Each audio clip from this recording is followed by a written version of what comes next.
Assalamualaikum warahmatullahi wabarakatuh.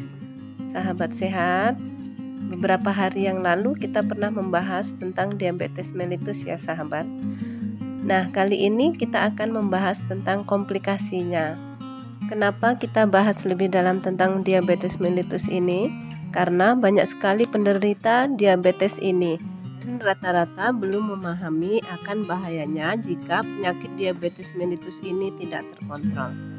Pada awalnya memang diabetes mellitus ini tidak dirasakan oleh penderitanya, apalagi penderitanya tidak aware ya, tidak waspada terhadap tanda-tanda yang muncul pada tubuhnya. Banyak orang tidak mengetahui kapan dia terserang diabetes. Menurut para ahli, apabila seorang diabetes terdiagnosa misalkan baru hari ini ya, sebetulnya diabetesnya itu sudah terjadi minimal 5-10 tahun sebelumnya. Dia sudah mengalami diabetes. Bayangkan ya, dalam 5-10 tahun si penderita tidak tahu kalau dia menderita diabetes, kecuali kalau dia dicek kadar gula dalam darahnya. Jadi alangkah baiknya sahabat, jika kita memeriksakan diri kita untuk mengetahui kadar gula di dalam darah minimal 3 bulan sekali, terutama bagi sahabat yang mempunyai keturunan diabetes mellitus atau yang memiliki berat badan lebih dari normal. Apa saja sih komplikasi diabetes mellitus itu? Nah, komplikasi diabetes mellitus ada dua, yaitu akut dan kronis. Akut itu terjadi dalam waktu singkat. Kalau tidak segera ditangani, bisa mengancam jiwa. Kronis menyebabkan kematian yang lebih tinggi dibanding non-diabetes mellitus, menurunkan angka harapan hidup 5-10 tahun, menyebabkan bermacam komplikasi yang irreversibel, menurunkan kualitas hidup. Nah, komplikasi diabetes mellitus yang kronis salah satunya adalah yang menyerang pembuluh darah atau vaskular. Pembuluh darah ada dua, yaitu pembuluh darah kecil atau disebut mikrovaskular dan pembuluh darah besar atau disebut makrovaskular.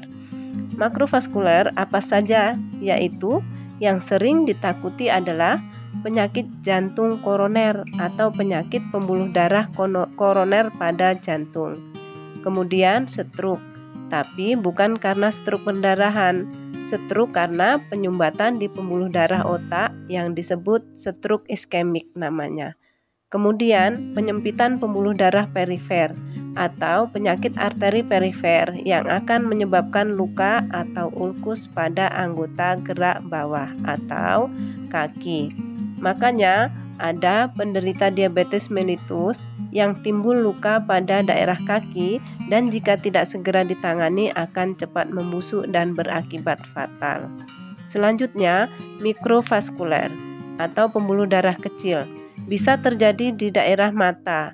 Diabetes mellitus adalah penyebab kebutaan yang paling banyak di seluruh dunia.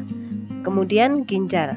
Di ginjal dapat mengakibatkan kerusakan yang permanen, sehingga terjadi gagal ginjal kronis dan dilakukan cuci darah atau hemodialisa dan peritoneal dialisa. Kemudian juga saraf.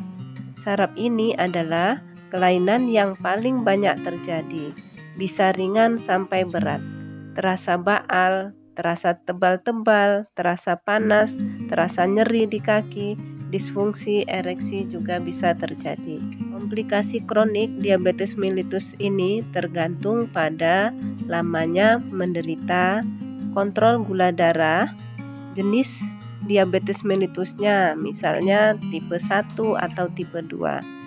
Jadi, sebaiknya para sahabat penderita diabetes mellitus itu, terutama yang sudah lama, apalagi gula darah sering tidak terkontrol, naik turun, silahkan rutin kontrol ke dokter ya sahabat, untuk mencegah komplikasi supaya tidak terjadi. Sekian sharing kita hari ini, semoga bermanfaat. Assalamualaikum warahmatullahi wabarakatuh.